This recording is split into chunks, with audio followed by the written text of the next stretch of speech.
on this, let's bring in Republican Congressman Ben Cline. He is on the House Judiciary Committee. Sir, thank you for joining us.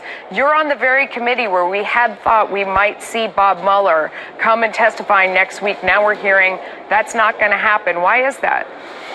I'm not sure, and I'm anxious to find out why. It sounds to me like those who were involved in the Steele dossier and the FISA warrants are running scared, and that's why you're seeing them come forward with a lot of public explanation about how they were by the book. And I think that the Attorney General is on the right track. He's looking into exactly what happened with this Steele dossier and why it actually resulted in that FISA warrant. So are you linking the appearance of Bob Mueller to the new information that we're getting about the Steele dossier and you know whether or not who knew what about it before it was presented to the FISA court? You think that's why Bob Mueller's not coming to testify before you next week?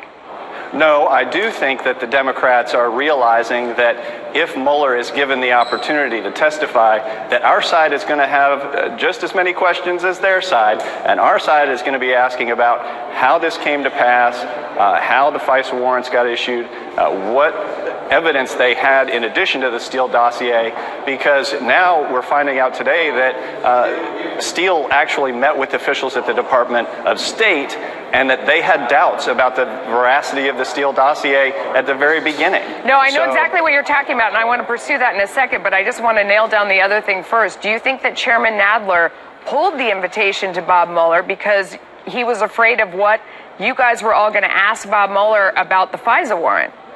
I do. I don't.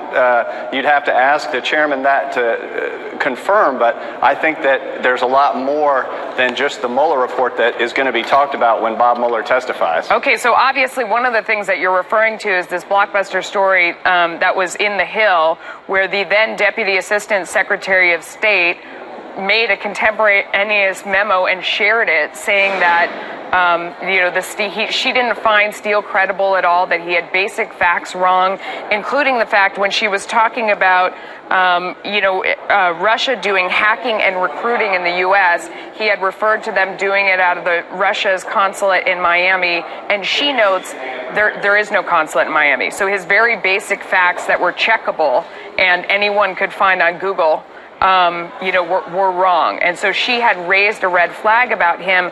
And this was before the FBI swore on October 21st of 2016 in their FISA warrant that they had determined that their source was reliable and they were unaware of any derogatory information pertaining to their informant.